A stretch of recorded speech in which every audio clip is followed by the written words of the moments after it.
Cache memory, it is a memory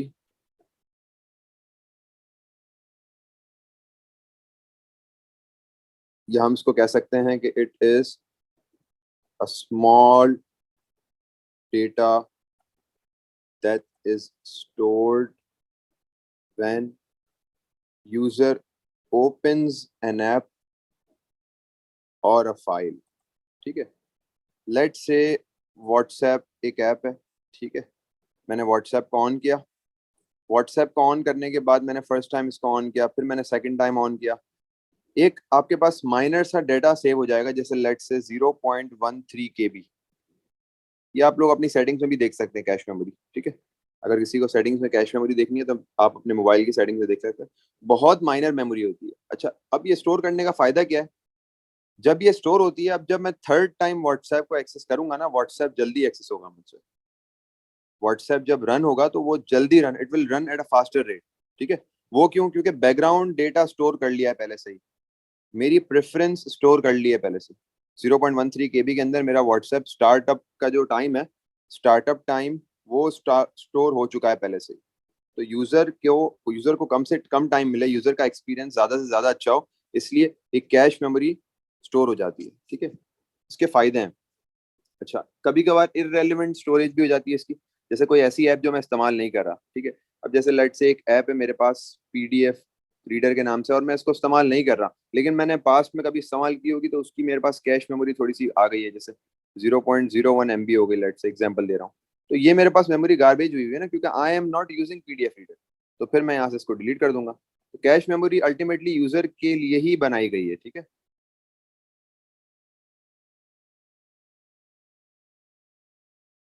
यहाँ पे क्या लिखा हुआ है?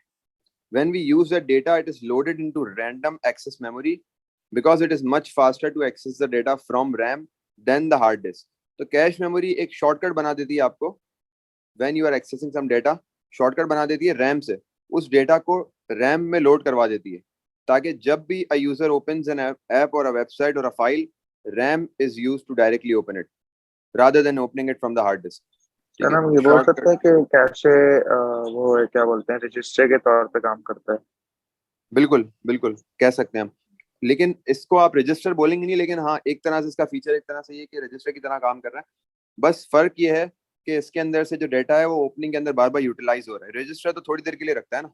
रजिस्टर तो इस तरह है कि मुझे कहीं जाना है, मैंने एक बंदे को अपना डेटा पकड़ाया और मैंने उसको बोला कि just hold this data for a particular time, now I will be taking from it. जैसे हम कहते हैं ना अमानत, किसी को अमानत देते हैं तो वो एक शॉर्ट टाइम के लिए रख पाते हैं। रजिस्टर एक इस तरीके से डिवाइस है जो एक अमानत की तरह काम करती है, होल्ड करती है टेम्परेरी डेटा, जो हमने पिछली क्लास में पढ़ा था कि रजिस्टर टेम्परेरी डेटा होल्ड करती है और अपने टाइम पर आके उसको रिलीज कर देता है। लेकिन कैश मेमोरी के पास डेटा पड़ा हुआ रहता है, जब जब यूजर ओपन करता है तो वो उसके काम आती है। ठीक है,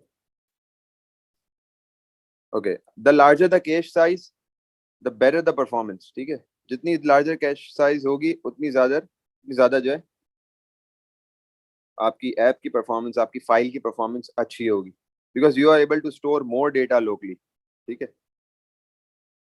रैम को एक्सेस देता है डायरेक्टली, जैसे मैंने आपको बताया। अच्छा, अब कुछ फैक्टर्स हैं जो प्रोसेसर की स्पीड को बढ़ाते हैं। अच्छा, ये चीज़ जो मैं पढ़ा रहा हूँ ना, ये पिछली चीज़ों से लिंक नहीं है, मैं इंडिपेंडेंटली पढ़ा रहा हूँ। मैं कोई ऐसी चीज़ नहीं पढ़ाऊंगा जो पिछली से लिंक करे, वरना फिर वो जो नए हैं उनको समझ में नहीं आएगी। ठीक है, तो कुछ फैक्टर्स हैं जो स्पीड और परफॉर्मेंस को बढ़ाते हैं। उसमें सबसे पहला फैक्टर क्या है?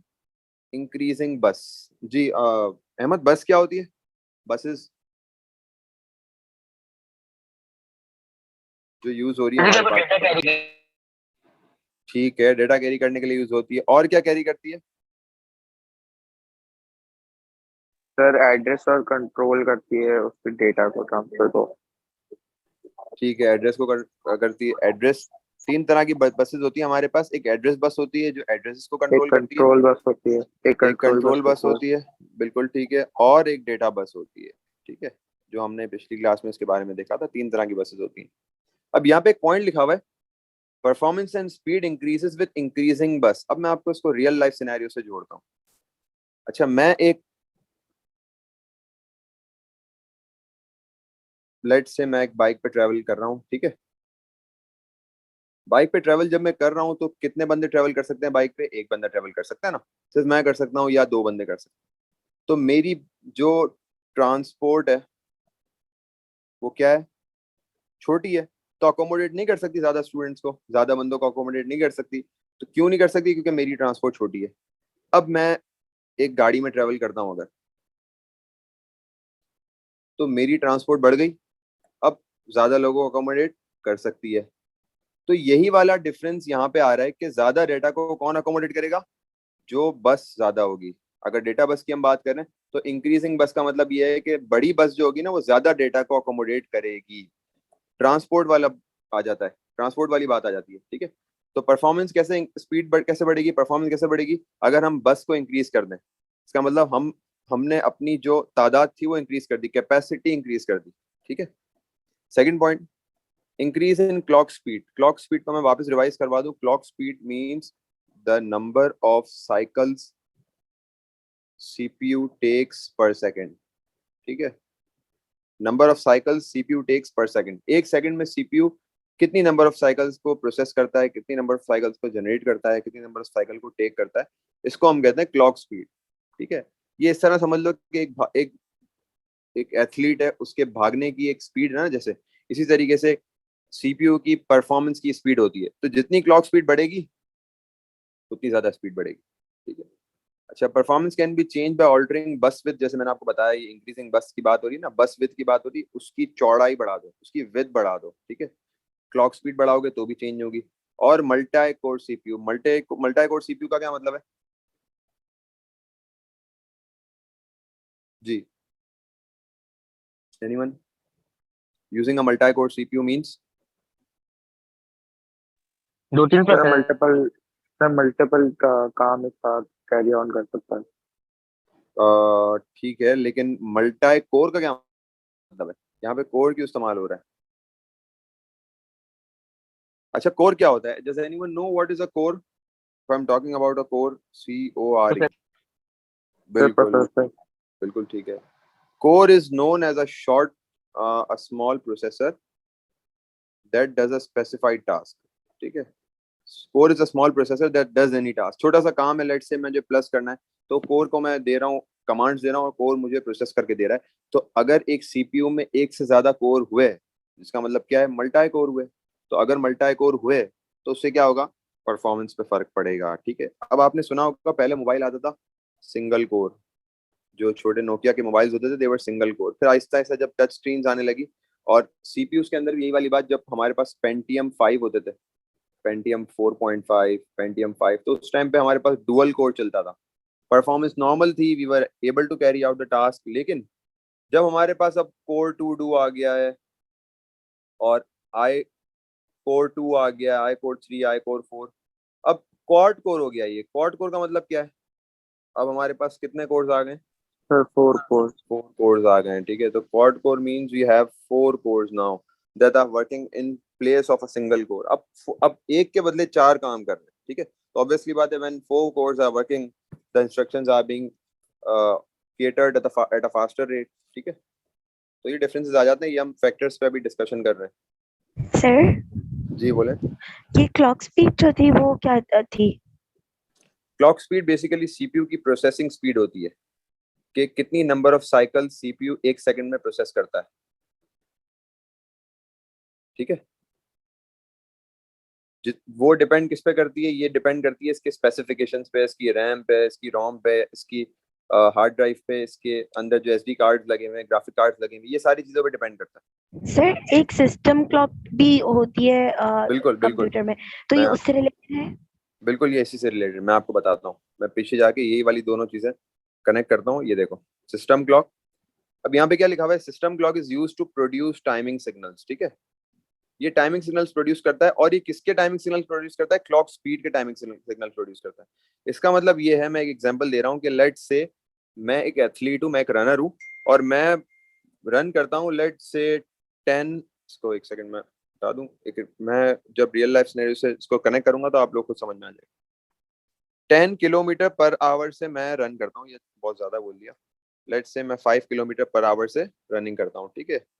अब ये मेरी क्या हो गई? ये मेरी क्लॉक स्पीड हो गई। अब जो मेरा इंस्ट्रक्टर है वो उसी हिसाब से मेरी फाइल बना रहा है, मतलब उसी हिसाब से कमांड्स जनरेट कर रहा है। तो मेरा इंस्ट्रक्टर क्या प्रोड्यूस कर रहा है, टाइमिंग सिग्नल्स प्रोड्यूस कर रहा है मेरी क्लॉक स्पीड को देख के। तो मेरा सिस्टम इंस्ट्रक्टर क्या हुआ, सिस्टम क्लॉक हुआ, और मैं क्या हुआ, क्लॉक स्पीड हुआ। तो जो परफॉर्मेंस मेरी होगी ना, उसी हिसाब से मेरा सिस्टम, जो मेरा इंस्ट्रक्टर है, वो मेरे टाइमिंग सिग्नल जनरेट करेगा। समझ में आया आप? तो जो क्लॉक स्पीड प्रोसेसर की होगी, उसी हिसाब से सिस्टम क्लॉक उसके टाइमिंग सिग्नल जनरेट करेगी। Got the point? Yes sir. और कैसे जनरेट करेगी? With regard to this control bus. Control bus क्या होती है? Control bus is a bus that is bidirectional. Bidirectional का मतलब होता है it can travel in both directions, और बोथ डायरेक्शन ट्रेवल होने की वजह से आपके जो डाटा होता है, उसके जो सिग्नल्स होते हैं, जैसे लेट से एक्नॉलेजमेंट देनी है, ठीक है, इंटरप्ट आ गया, कोई मसला आ गया with in the input output device, तो कंट्रोल बस ये हैंडल करती है। डेटा बस क्या हैंडल करती है? जो जो सारा डेटा है, फेच एग्जीक्यूट साइकिल को पढ़ रहे हैं अभी हम, ठीक है। तो फेच एग्जीक्यूट साइकिल के अंदर जो डेटा है, वो सारा हैंडल करती है, उसका आउटफ्लो इनफ्लो, ठीक है। अभी आपको फेच एग्जीक्यूट शायद समझ में ना आए, क्योंकि वो पिछली क्लास में कवर हुआ था। अभी हम सारे फैक्टर्स देख रहे हैं। अच्छा, यहाँ पे लिखा हुआ भी है, तो मैं थोड़ा सा यहाँ पे भी रजिस्टर्स के बारे में भी बता दूं। ये मैंने कल की क्लास के अंदर जो है, दूसरी क्लास में बनाया था। रजिस्टर टू टाइप्स के होते हैं, ठीक है। एक आपके पास होता है स्पेशल पर्पस रजिस्टर, एक होता है general purpose register. Special purpose register का मतलब है वो रजिस्टर जो सिर्फ स्पेशल टाइप ऑफ डेटा को कैटर करेगा। स्पेशल टाइप ऑफ डेटा का मतलब ये है कि वो कोई और डेटा को नहीं करेगा, वो सिर्फ एक ही टाइप का डेटा जो है उसको प्रोसेस करेगा या उसको अपने पास स्टोर करेगा। और इसकी एग्जांपल क्या है? MAR, MDR, CIR, ये सारे एग्जांपल्स हैं।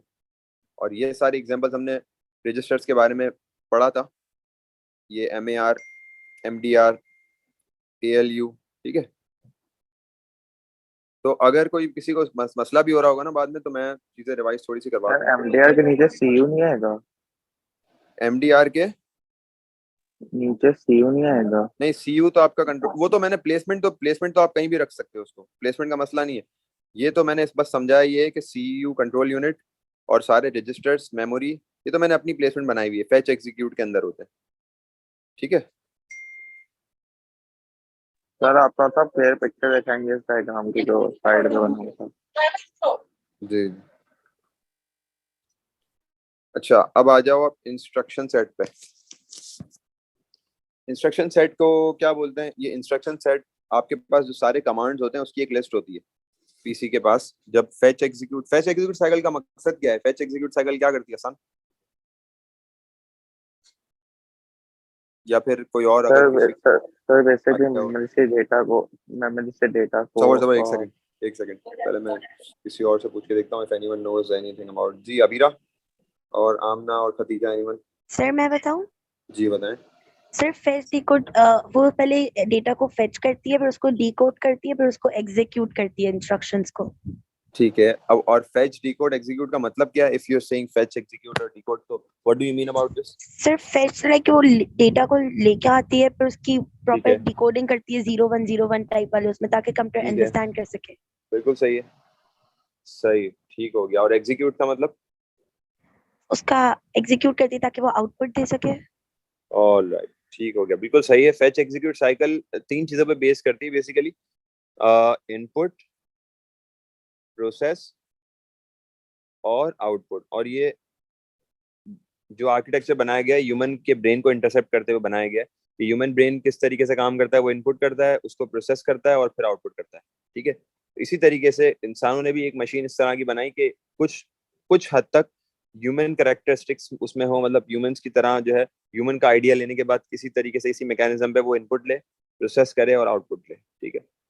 This is all about fetch execute. और इसके अंदर रजिस्टर्स होते हैं, इसके अंदर ये काफी टाइप ऑफ रजिस्टर्स होते हैं, मेमोरी होती है, ठीक है। इसके अंदर आपके पास कंट्रोल यूनिट होता है, ये सारी चीजें। इंस्ट्रक्शन सेट की बात कर रहे थे। इंस्ट्रक्शन सेट पूरी एक लिस्ट होगी जो आपकी फेच एग्जीक्यूट साइकिल के अंदर होगी, और ये मेमोरी के पास होगी, ठीक है। मेमोरी और प्रोसेसर्स के बीच में ये ट्रांसफर हो रही होगी। अब इंस्ट्रक्शन सेट के अंदर क्या होता है? इंस्ट्रक्शन सेट में दो चीजें होती हैं। एक पोर्शन होता है कमांड का, और एक पोर्शन होता है, या तो ये डाटा है या तो ये डाटा का एड्रेस है। दो दो चीजें हैं, या तो ये डाटा हो सकता है या तो उसका एड्रेस हो सकता है, ठीक है। अब एक तरफ कमांड्स लिखे हुए सारे, ये आपके आ गए कमांड्स, ठीक है। और कमांड्स क्या होते हैं? ऐड करना, इंक्रीमेंट करना, मल्टीप्लिकेशन करना, कंपेयर करना, जंप करना, सब्ट्रैक्ट करना, ठीक है। अब इसमें एक इंस्ट्रक्शन सेट अगर मैं हाईलाइट करूं, ये देखें, ये एक इंस्ट्रक्शन सेट है, बल्कि नीचे वाले को मैं हाईलाइट कर देता हूं, ये एक इंस्ट्रक्शन सेट है पूरा, इंक 45। अब इंक का मतलब INC, यहाँ पे इंक का मतलब है इंक्रीमेंट, ठीक है। अब जो इंस्ट्रक्शन सेट का जो फर्स्ट पोर्शन होता है, जो जिसको मैंने येलो से हाईलाइट किया हुआ है, इसको बोलते हैं op code. Op code question आ सकता है इस तरह का, और op code refers to the commands. आप इसको कमांड भी कह सकते हैं, आप इसको इंस्ट्रक्शंस भी कह सकते हैं, ठीक है। क्या करना है इस डेटा, इस एड्रेस के ऊपर क्या करना है, is known as opcode. अब जो दूसरा पोर्शन है जो मैंने ग्रीन से हाईलाइट किया हुआ है यहाँ पे, इसको कहते हैं ऑपरेंड। क्या करना है इस डेटा पे या फिर इस एड्रेस पे। अब operand can be a data, operand can be an address, ठीक है। अभी इंस्ट्रक्शन सेट ओ लेवल्स में तो हमें सिर्फ अभी थ्योरी है थोड़ी सी कि चलो सीख लिया what is it and it's done. A levels के अंदर जो एएस है, ए लेवल्स का पहला पार्ट है, इसके अंदर you got to know about assembly language, उसको आप इंटरप्रेट करते हो, उसकी टाइप ऑफ असेंबली एड्रेसिंग करते हैं उसकी, फिर उसमें आप ऑप कोड देखने के बाद उस ऑपरेंड के ऊपर फंक्शन चलाते हैं, जो ऑप कोड बोलता है वो आपको ऑपरेंड करना होता है, ठीक है। तो वो आगे आपको फिर उसके फर्दर जो है इन डिटेल आप इसको देखेंगे चीज़ों को, ठीक है। आगे बढ़ते हैं, ऑपरेटिंग सिस्टम के तो ऊपर मुझे आते हैं। समझ नहीं आया कौन सा वाला? ऑप कोड वाला इंस्ट्रक्शन सेट। ये इंस्ट्रक्शन सेट? इंस्ट्रक्शन सेट वाला जो इंक्रीमेंट और वो सब वाला समझ जी नहीं आ जी, रहा था। ये इंक्रीमेंट वाला, जी जी ये मैंने सिर्फ एग्जाम्पल दिया हुआ है, ये मैंने, ये जो है ना सिर्फ एग्जाम्पल की वो बने हुए हैं। इंक्रीमेंट कोई ये याद करने का नहीं है, ये सिर्फ एक कमांड बनाया हुआ है मैंने कि यहाँ इंक्रीमेंट लिखा हुआ है, यहाँ तो CMP सर ये कंपेयर लिखा जैसे हुआ है। जैसे ये PCMAR लिखा होता है तो पीछे जो इंस्ट्रक्शन आती है MAR फिर एड्रेस ढूंढता है, तो वो एड्रेस बिल्कुल जब आता है तो MDR में जाता है, फिर MDR से क्या बोलते हैं वो वापस नहीं जाता, पिक करता है, फिर वो वहां लेके जाता है AU में लेके जाता है, AU पे फिर वो ऐड प्लस प्रोसेस हो होके जाता है, फिर LU में जाता है, फिर उसका आंसर निकलता है ना। बिल्कुल बिल्कुल बिल्कुल ऐसा ही है। ALU के अंदर वो प्रोसेस होता है और एग्जीक्यूट होके जो अरिथमेटिक ऑपरेशंस के बाद हमारे पास फाइनल कोड आ जाता है, ठीक है। तो ये जो मैं बता रहा हूँ इंस्ट्रक्शन सेट, ये तो बहुत बेसिक है, इसमें देखो ये इंस्ट्रक्शन लिखी हुई है, INC CMP, ये इस इंस्ट्रक्शन से आपने कोई लेना देना नहीं है, सिर्फ समझाने के लिए मैंने रेफरेंस के लिए बताई हुई है। INC का मतलब वैसे नॉर्मली ऐड होता है, काउंट करना, ऐड करना, इंक्रीमेंट करना, ठीक है। इंक्रीमेंट का मतलब होता है, INC का मतलब होता है इंक्रीमेंट। कभी एग्जाम में कहीं देख लो, कभी आपको आगे लाइफ में ये वाला वर्ड पता लगे, तो इसलिए मतलब out of the box knowledge के लिए लिया है, वरना इसका कोई हमारे उससे कोई वो नहीं है, लिंक नहीं है, बस इंस्ट्रक्शन सेट का है। इंस्ट्रक्शन सेट का मतलब होता है लिस्ट ऑफ कमांड, ठीक है son. Yes sir.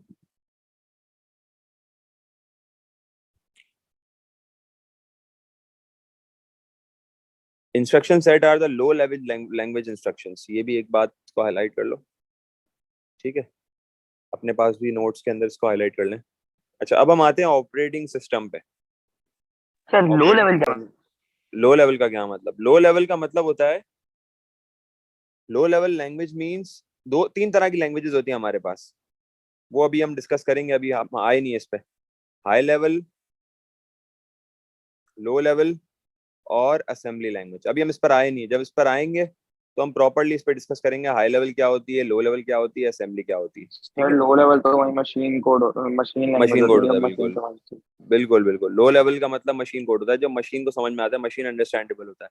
High level वो होता है जो इंसानों को समझ में आता है, ह्यूमंस को समझ में आता है, इंग्लिश लैंग्वेज होती है, ठीक है।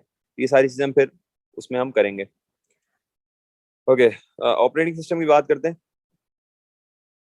अच्छा, मैं अगर एक स्टूडेंट को बोलूं कि लेट से I bring you a set of computer, ठीक है, और मैं उसको CPU भी लेकर आ दे दिया, और फिर मैंने इसको वायर्स भी लेकर दे दिए, और इसको मैंने कनेक्शन भी दे दी, तो will he able to turn on the computer?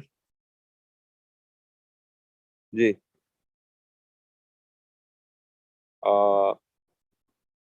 आमना आप बताएं। If I provide you a computer, a CPU, microprocessor and some wires to connect them, will you be able to turn it on?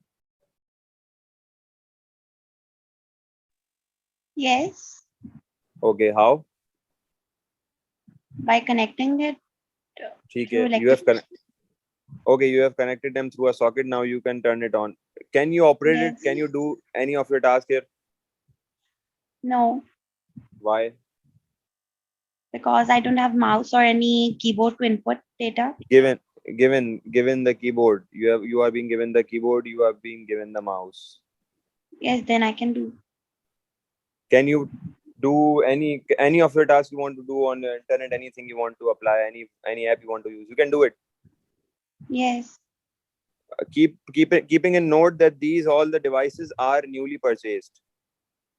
Yes. Isn't there something missing here? Anyone? क्या इसमें miss हो रहा है, कोई बताएंगे? Operating system. यार new बच्चों से पूछना था मुझे। चलो खैर, ऑपरेटिंग सिस्टम मिस हो रहा है। कैसे ऑपरेटिंग सिस्टम मिस हो रहा है? क्या चीज मिस हो रही है? ऑपरेटिंग सिस्टम क्या होता है? ऑपरेटिंग सिस्टम मैंने आमना आपको जो प्रोवाइड किया है वो क्या है? हार्डवेयर। ठीक है, आपको मैंने हार्डवेयर को प्रोवाइड किया। आप सॉफ्टवेयर को एक्सेस कैसे कर सकती हो ये बता दो। आपने सॉफ्टवेयर को एक्सेस कैसे कर लिया? मैंने तो आपको सिर्फ हार्डवेयर प्रोवाइड किया था, आपने सॉफ्टवेयर एक्सेस कैसे कर लिया? एक चीज के बगैर हार्डवेयर सॉफ्टवेयर से एक्सेस हो ही नहीं सकता। They can't be connected together.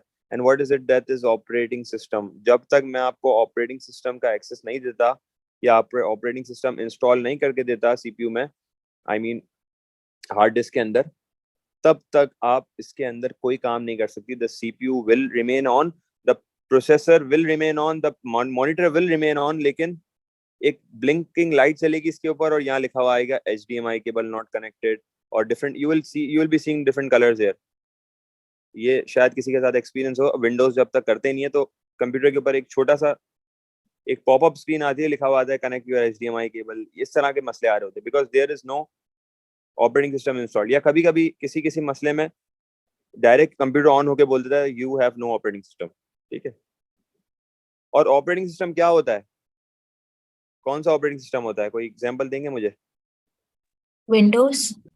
Yes, Windows is what is required here.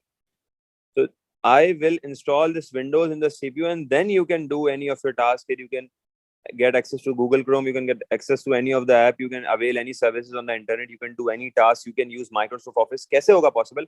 Operating system इसमें डालूंगा तो उसमें पॉसिबल होगा ना।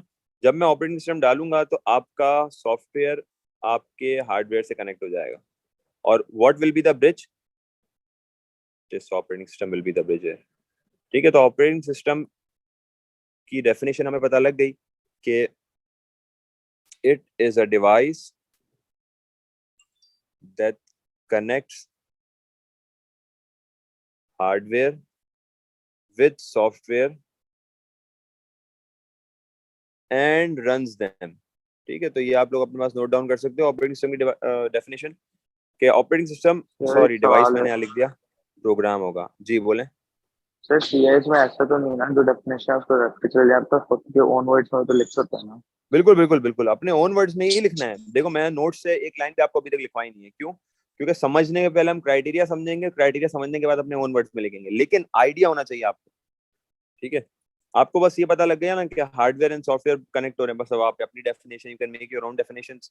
ठीक है, और मैं अगर आप लोगों को एक चीज लिखवा रहा हूँ तो एक इजी भी हो जाएगा आप लोगों के पास, के बाद में आप लोग उसको अगर पढ़ के if you prepare for your exams तो इजी हो जाएगा। ठीक है, and hopefully in the next weeks, the coming week or the next 1 week after this week, I'll be conducting a weekly test as well. Weekly keh raha hu, sorry, we'll be conducting a paper 1 mid test as well. ठीक है, तो उसमें हम जितना हमने cover कर लिया we'll be preparing it और उसके हिसाब से मैं आप लोगों को पेपर बना के दूंगा, तो उसकी असेसमेंट करेंगे हम within the class। ठीक है, थोड़े दिनों बाद इंशाल्लाह जब मुझे लगेगा कि हाँ अब there is a requirement। Okay, operating system has many benefits, operating system has many features। सबसे पहला जो इसका सबसे अच्छी जो इसकी बात है वो ये है कि it provides a human friendly interface। human friendly interface का मतलब क्या है? Anyone? Ji Abira, what do you mean by a human friendly interface? It's okay if you know or if you don't know। Normally अगर आप बताना या फिर okay बिल्कुल सही है। Easily understandable, easily able to be interpret. Human friendly interface का मतलब बिल्कुल ऐसा ही है. अब मैं आप लोगों को दिखाता हूँ iOS का यूजर फ्रेंडली इंटरफेस जो I am using an iPad Air and you can see the whole screen air. ठीक है, मैं अगर होम पेज पे जाता हूँ, this is my home page. ठीक है, now you can see all the gadgets are being organised. अगर मैं किसी और को, ये थर्ड पर्सन को भी दे देता हूँ और उसको मैं कहता हूँ कि जस्ट ओपन द कैमरा, तो उसको पता है कि कैमरा का सिंबल कौन सा होता है. ये रहा कैमरा का सिंबल. ठीक है, तो he knows how to open the camera. If I ask anyone to open the settings, so he knows how the settings can be appeared here. ठीक है, तो सिस्टम बनाया इसलिए है क्योंकि ताकि इजीली सब एक्सेस कर सकें. ठीक है, Apple has design this software in order to be easily accessible by everyone. इसके लिए कोई मुझे पढ़ाई करने की जरूरत नहीं. I don't need a degree और एनी प्रिपरेशन फॉर इट. तो this is known as human friendly interface. ठीक है, अब मैं आप लोगों को एक और इंटरफेस दिखाता हूँ जो कि ह्यूमन फ्रेंडली इंटरफेस नहीं है, वो भी एक ऑपरेटिंग सिस्टम है. किसी ने लिनक्स के बारे में सुना है? Anyone heard about Linux? What is Linux? Does anyone know about this? जी, ऑपरेटिंग सिस्टम. ठीक है, ऑपरेटिंग सिस्टम है. It is an OS, but what does Linux looks like? मैं थोड़ा सा आप लोगों को दिखाता हूँ इसका कि लिनक्स के बारे में. ये भी देखो, मैंने पिछली क्लास में ओपन भी करके दिखाया हुआ है स्टूडेंट्स को. ये रहा. ठीक है, ये काले लिनक्स एक इंडियन इन्वेंटेड ऐप है, sorry Indian invented operating system है. फिर इसके बाद इसको डिफरेंट टाइप ऑफ आपको डिफरेंट फेसेस दिए गए, इसको डिफरेंट मॉडरेशन के ऊपर हुई. लेकिन Kali Linux is the operating system that is being used in order to hack, in order to crack. This system is being used by hackers and cyber security engineers. ये इस तरीके का होता है. ये इसका होम पेज है, समझ लें. ठीक है, ये इसका होम पेज है. अब नीचे मैं आपको इसका कंसोल दिखाता हूँ. ये इसका कंसोल है. ठीक है, अब देखें, आपको कोई भी काम करना है ना, if you want to save a file, you can't do it by clicking, right click करके आप लोग इसको नहीं कर सकते. आपको इसके ऊपर भी इसका कोड लिखना पड़ेगा. जैसे लेफ्ट पे ये देखेंगे, ये कोड, ये कंसोल खुला हुआ है. आपने कंसोल पे जाके आपने लिखा फाइल के लिए, जैसे मैं क्योंकि साइबर सिक्योरिटी साइड पे हूँ थोड़ा सा, तो मुझे काली लिनक्स को ऑपरेट करना आता है. तो इसमें DIR करके फंक्शन लग के फिर फाइल ओपन होती है. ठीक है, तो फाइल ओपन करने के लिए भी कोड करना पड़ रहा है. मतलब ये अगर मैं किसी और से बोलूँ तो उसको समझ में नहीं आएगा, he won't be able to do it. लेकिन हमारा सिस्टम कैसा है कि कोई भी चीज़ यहाँ पे ओपन हो सकती है. तो यूजर फ्रेंडली इंटरफेस जैसा बनाओगे इतना ज़्यादा सेल आउट होगा. ठीक है, विंडोज़ हो गई सबसे ज़्यादा यूजर फ्रेंडली इंटरफेस है. जिस तरह मैंने आपको iOS दिखाया, इस तरह विंडोज 7, विंडोज 10, विंडोज XP पुरानी हो गई. ठीक है, विंडोज 11, ये सारी चीजें ऑपरेटिंग सिस्टम का प्रोसेसिंग से कोई ताल्लुक होता है? ऑपरेटिंग सिस्टम का प्रोसेसिंग से ताल्लुक बिल्कुल होता है. वो डिपेंड करता है आपके CPU के ऊपर. ऑपरेटिंग सिस्टम तो इंस्टॉल हो गया ना हार्ड डिस्क में. अब जैसा हार्ड डिस्क की परफॉर्मेंस होगी उस हिसाब से ऑपरेटिंग सिस्टम चलेगा.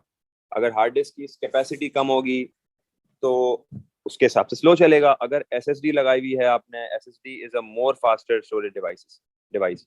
ठीक है, इस पे हम आएंगे. अभी हमने स्टोरेज डिवाइस नहीं देखी. तो अगर आपने SSD यूज करी हुई है तो आपकी परफॉर्मेंस हाई हो जाएगी. High performance means faster rate of running operating system. ठीक है, और कभी कभार ऐसा होता है, मतलब मैंने अपने कंप्यूटर में क्या करा हुआ है, मैंने लिनक्स को इंटीग्रेट किया हुआ है. I am running Windows but I have integrated Linux in a virtual box. एक ऐप आती है वर्चुअल बॉक्स, उसके थ्रू मैंने लिनक्स भी ऐड किया हुआ है. मतलब if I want to use Linux तो मैं डायरेक्टली विंडोज के अंदर एक ऐप के थ्रू लिनक्स यूज कर सकता हूँ. तो ऐसा भी हो सकता है. ठीक है, नीचे देखेंगे तो ये भी लिनक्स की एक टाइप है. लिखा हुआ है ना Unix, Mac OS, popular operating systems. अच्छा, ऑपरेटिंग सिस्टम्स के काफ़ी सारे फीचर्स हैं जो हमें पता होने चाहिए. एक ऑपरेटिंग सिस्टम को यूज़ करने की क्या वजह है. ठीक है, तो सबसे पहले हम बात करते हैं फाइल मैनेजमेंट पे. जी, फाइल मैनेजमेंट क्या ऑपरेटिंग सिस्टम के लिए, फाइल मैनेजमेंट किस तरह इंपॉर्टेंट है? How do operating system manages file? जी Kashyap, how is file management connected है with operating system? To save the files. To save the files. Okay, any other point? यहाँ पे management भी लिखा हुआ है तो उसको भी आप लिंक कर सकती हो.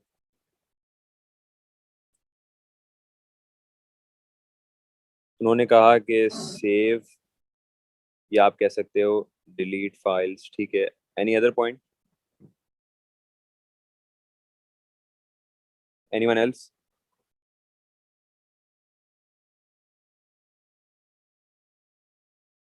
मैनेजेस फाइल से क्या मुराद है? मैनेजेस फाइल मींस कैनविस लेके ये ऑर्गेनाइज करती है फाइल्स को अकॉर्डिंग टू बिल्कुल बिल्कुल बिल्कुल, मैं ऑर्गेनाइजेशन के लिए यही मैं चाह रहा था, ऑर्गेनाइजेशन ऑफ फाइल। ऑर्गेनाइजेशन में बहुत चीजें आ जाती हैं। You are sorting a file, you are searching a file, ठीक है, you are maintaining a file, ठीक है, और आप फाइल को ऑप्टिमाइज भी कर रहे हो, मतलब आप कंप्रेस भी कर रहे हो file, compressing a file. Compress का मतलब क्या होता है फिर जी? उसको शॉर्ट डाउन करके उसके डेटा को सोचता है ऐसे कर देना जो वो हार्ड ड्राइव में फिट हो जाए। हाँ, उसकी साइज छोटी हो जाती है, आपके पास you have more spaces to accommodate other files. तो ये कंप्रेसिंग, एक फाइल को कंप्रेस करने से ये फायदा होता है, ठीक है। File compressing is more important, ठीक है। तो ये सारी चीजें आ जाती हैं आपके फाइल मैनेजमेंट के अंदर, ठीक है। पहला फीचर हो गया। इसी तरीके से मैं बात करता हूँ, अगर ये मेन मेमोरी मैनेजमेंट की मैं बात करता हूँ, तो मेन मेमोरी मैनेजमेंट में क्या आ सकता है? If I ask, let me ask someone,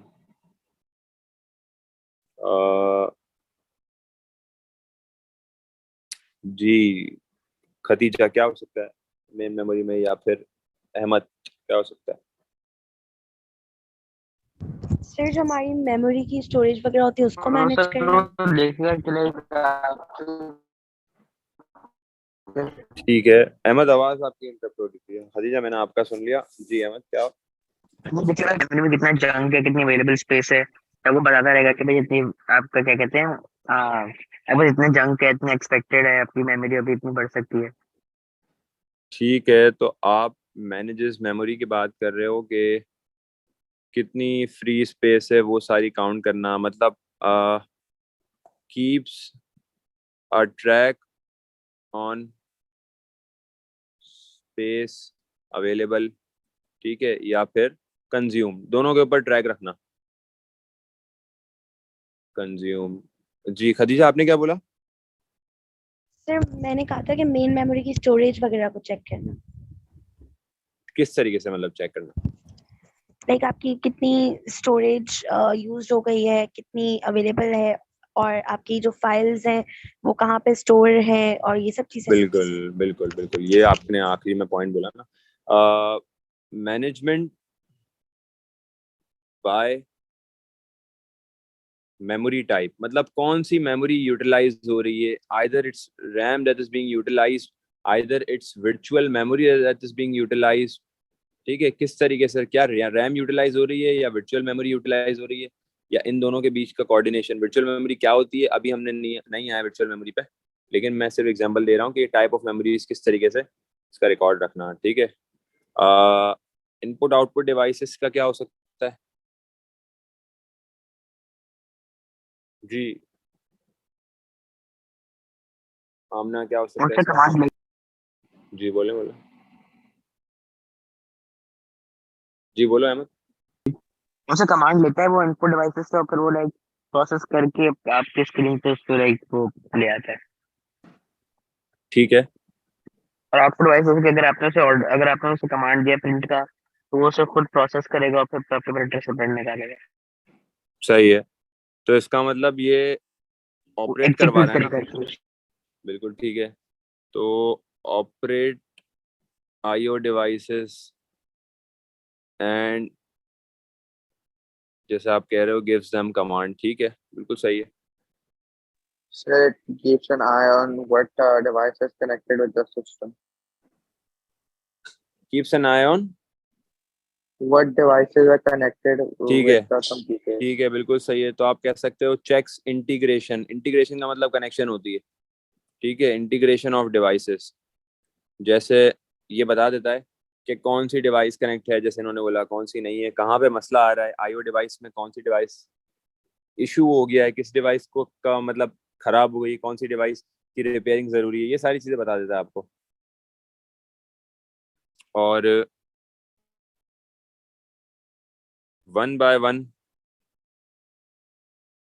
commands भी प्रोसेस कर लेता है, प्रोसेसिंग बाय सीपीयू। सीपीयू से कनेक्ट हुआ होता है तो सारी डिवाइसेस को ये जो भी सिग्नल देना होता है वो सीपीयू से लेके जो यूजर की प्रेफरेंस होती है उसके थ्रू इस्तेमाल करता है। ठीक है, सिक्योरिटी मैनेजमेंट। जी बोले। मैनेजमेंट होती है उसका हम ये भी तो लिख सकते हैं कि डेटा ट्रांसफर जो भी आए सकता है। डेटा ट्रांसफर, जैसे जो वो मेमोरी मैनेजमेंट है उसमें ये भी तो बता सकते हैं हाँ। कि ये ट्रांसफर और डेटा भी मतलब देख रहा होता है कौन सा डेटा कहाँ जा रहा होता है।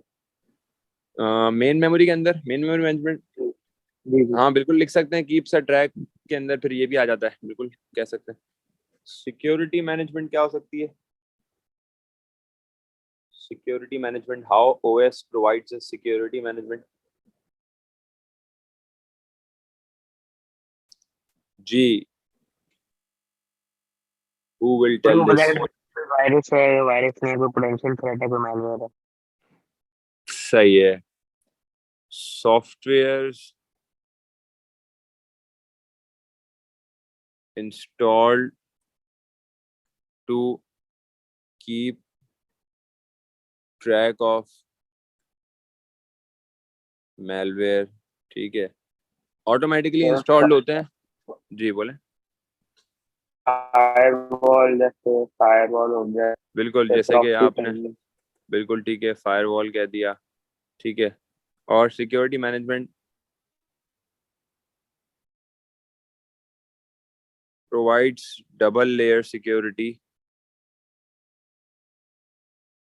to एसएसएल इसमें लिख सकते हैं। users। SSL नहीं लिख सकते क्योंकि SSL नेटवर्क का हिस्सा है, नेटवर्क एक अलग दुनिया है। ऑपरेटिंग सिस्टम एचटीटीपीएस तो फिर आएगा ना इसके अंदर से, वो सिक्योरिटी में तो आता है। HTTPS आता है, लेकिन सिक्योर वो प्रोटोकॉल है ना, वो उसमें हम ऑपरेटिंग सिस्टम को नहीं ऐड कर सकते। वो फिर प्रोटोकॉल जब आ जाएगा ना, जब वो ब्राउजर्स यूज होंगे, हम ऑपरेटिंग सिस्टम को बगैर ब्राउजर के भी तो यूज कर सकते हैं। ठीक है, तो सिक्योरिटी मैनेजमेंट के अंदर ये नहीं आएगा। बस जनरली क्या क्या आ सकता है सिक्योरिटी मैनेजमेंट। अच्छा, गिव्स सर थ्रेड्स। जी बोले। ये सेकंड पॉइंट जो आपने लिखा है provides double layer securing to users, की एक्सप्लेन कर दें। हाँ, डबल लेयर सिक्योरिटी। अच्छा, विंडोज 10 आप लोग ने आपने देखिए डाउनलोड करी होगी कभी विंडोज 10। विंडोज 10 में आपने देखा है रियल एक्सेस टाइम। आप कभी सेटिंग्स में जाते हो तो आप जब इसमें फायरवॉल, आप वायरस चेकिंग में जाते हो तो रियल एक्सेस टाइम के एक ऑप्शन होता है और एक डबल सिक्योरिटी का ऑप्शन होता है। ये कभी कभार हम लोग क्या करते हैं, हम इसको टर्न ऑफ कर देते हैं। टर्न ऑफ क्यों करते हैं हम? टर्न ऑफ करने की ये वजह होती है कि हम कोई भी जब फाइल इंटरनेट से डाउनलोड कर रहे होते हैं तो इट डिनाइज दिस। मतलब keeping it on, keeping both of these things on will deny all the download we are doing. तो वो उसको डिनाई ना करने से, उसको डाउनलोड होने देने से, उसको डाउनलोड से रोकने से बचाने के लिए हम क्या करते हैं, हम उसको टर्न ऑफ कर देते हैं। तो टर्न ऑफ करने से क्या होता है, हमारी सिक्योरिटी वहां पे खराब हो जाती है, रुक जाती है, लेकिन हमारा काम पूरा हो जाता है। तो हम किस सोच वाले हैं, हमारी साइकी क्या है कि हमारा काम पूरा हो जाए बस। हम पीछे नहीं देखते कि हमने एक ओपन डोर दे दिया है टू एनी हैकर। ठीक है, तो ये इसको बोलते हैं डबल लेयर सिक्योरिटी, जो ऑपरेटिंग सिस्टम प्रोवाइड करता है हमें। सही है। सर आखिरी पॉइंट एक क्या तो लिखिए। Gives threat in case of any, जैसे मेलवेयर लिख लिया, ऊपर मैंने लिखा हुआ है ना ट्रैक भी रखता है, और मैंने नीचे बोल दिया है थ्रेट भी देता रहता है। जैसे आपने देखा है अलग अलग सॉफ्टवेयर के थ्रू और अपने उसके अंदर भी वो जैसे चीजों को रोक लेता है। जैसे अभी बात हो रही थी ना कि कोई चीज ऑन हुई हुई हो, उसका कोई प्रोटेक्शन ऑन हुई हुई हो, तो गूगल से कोई भी चीज डाउनलोड कर रहे होते हैं रोक लेता है, और रोक के बोल देता है कि यार दिस फाइल इज, उस फाइल में थोड़ी गड़बड़ है, या दिस फाइल इज रिस्की। तो ये हमारे पास थ्रेट्स आ जाते हैं। ठीक है,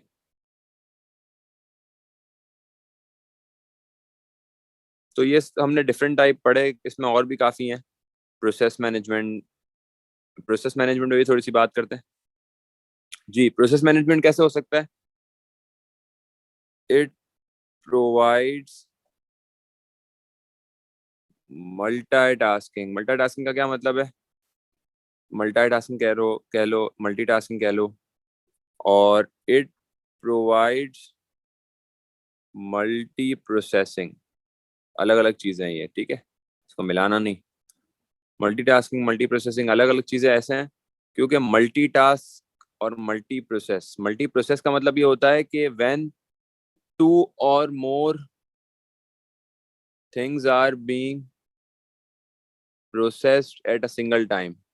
लेकिन ये मल्टीटास्क का मतलब है जब एक ही चीज प्रोसेस होती है, लेकिन आपको क्या लगता है एक ही चीज एक ही टाइम पे प्रोसेस होती है। जैसे मैं लिख दूं one thing process at a single time, ठीक है। लेकिन हमें क्या लगता है, हमें ये लगता है कि दो काम एक साथ हो रहे हैं। जैसे गूगल क्रोम है, उस पे भी डाउनलोडिंग हो रही है और यू टॉरेंट पे भी डाउनलोडिंग हो रही है, लेट्स से, ठीक है। अब हमें क्या लग रहा है देखने से कि दोनों में एक साथ डाउनलोडिंग हो रही है, ऐसा पॉसिबल नहीं होता। यहाँ आ जाती है कौन करेंसी। खैर अभी मैं आगे चला जाऊंगा, थोड़ा सा मसला हो जाएगा। कौन करेंसी हमारा सिलेबस का पार्ट नहीं है तो मैं उस पर नहीं जा रहा, लेकिन मैं इन शॉर्ट बताना चाह रहा हूँ कि गूगल क्रोम पे डाउनलोड हो रहा है, यू टॉरेंट पे डाउनलोड हो रहा है। आपको क्या लग रहा है दोनों के साथ हो रहा है? दोनों के साथ नहीं हो रहा। इसका थोड़ा हो रहा है तो रुक के इसका हो रहा है, इसका हो रहा है तो इसका हो रहा है, ठीक है। तो कुछ ऐसे सॉफ्टवेयर हैं, कुछ ऐसे प्रोग्राम्स हैं जो ऑपरेटिंग सिस्टम अपने बैक पे वन बाय वन रन करता है। पहले ये रन करेगा, फिर ये, फिर ये, फिर ये। लेकिन आपको क्या लग रहा है कि एक साथ प्रोसेस हो रहा है। एक साथ प्रोसेस वाले भी ऑपरेटिंग सिस्टम्स होते हैं और एक साथ रन करने वाले भी ऑपरेटिंग सिस्टम होते हैं। तो मल्टीटास्किंग भी अवेलेबल है, मल्टी प्रोसेसिंग भी अवेलेबल है, ठीक है। लेकिन हमारे पास जो प्रोग्राम्स है उसमें नॉर्मली मल्टीटास्किंग होती है, मल्टी प्रोसेसिंग दूसरे कामों में होती है, ठीक है। इसको बोलते हैं प्रोसेस मैनेजमेंट। कोई भी प्रोसेसिंग हो रही है, ठीक है, it provides faster execution rate, ठीक है, और इफेक्टिव प्रोसेसिंग अप्लाई करेगा। तो ये सारी चीजें हो गई हमारे पास। तो सर आपने और मल्टी प्रोसेसिंग यूज करते हैं ना, तो अगर दो फाइल एक साथ डाउनलोड हो रहे हो मल्टीटास्किंग नहीं होंगे अगर दो एप्स एक साथ खुले। बिल्कुल बिल्कुल बिल्कुल सही। मल्टी प्रोसेसिंग में ये होता है कि दो आपके पास एक साथ जो दो चीजें एक साथ हो रही हो लेकिन अलग अलग डोमेन की होती हैं, वो दो चीजें एक साथ प्रोसेस हो सकती हैं। लेकिन दो प्रोग्राम एक साथ प्रोसेस नहीं होते। आपको ऐसा लगता है एक साथ प्रोसेस हो रहे हैं, लेकिन वो मल्टी टास्क कर रहे होते हैं। वो आप यूजर को लग रहा होता है कि दोनों एक साथ हो रहे हैं, लेकिन वो वन बाय वन हो रहे होते हैं, ठीक सर है। मल्टीटास्किंग में गेमिंग होती है ना ज्यादातर, मल्टीटास्किंग में जिसमें ज्यादातर नेटवर्क गेमिंग का होती है। ज्यादा इस्तेमाल करना होता है। बिल्कुल बिल्कुल बिल्कुल, ठीक है। अब मुझे क्या लग रहा है, मेरा ये गुड नोट्स की ऐप चल रही है और पीछे जूम भी चल रहा है, देखो मैं दिखा रहा हूँ। लेकिन एक के बाद एक चल रहा है, ठीक है। लेकिन यहाँ पे मल्टी प्रोसेसिंग भी हो रही है क्योंकि उसका अलग डोमेन है, इसका अलग डोमेन है। वो अलग उस पर चल रहा है, ये अलग उस पर चल रहा है, ठीक है। तो यहाँ तक हमने इसको कर लिया है। फंक्शंस भी हमने देख लिए हैं सारे। ये जो मैंने हाईलाइट किए हैं ये वही वाली चीज़ें हैं। और एरर प्रोसेसिंग भी करता है इसके अंदर। हमने एरर प्रोसेसिंग का इनपुट आउटपुट डिवाइस में लिख सकते हैं कि जो एरर्स होते हैं उसको भी करेक्ट करता है, ठीक है। सिस्टम्स के पास फॉल्ट आते हैं। इसके बाद हमारा नेक्स्ट टॉपिक होगा इंटरप्ट, वहाँ से कंटिन्यू करेंगे हम इसको, ठीक है। If you have any questions you can ask.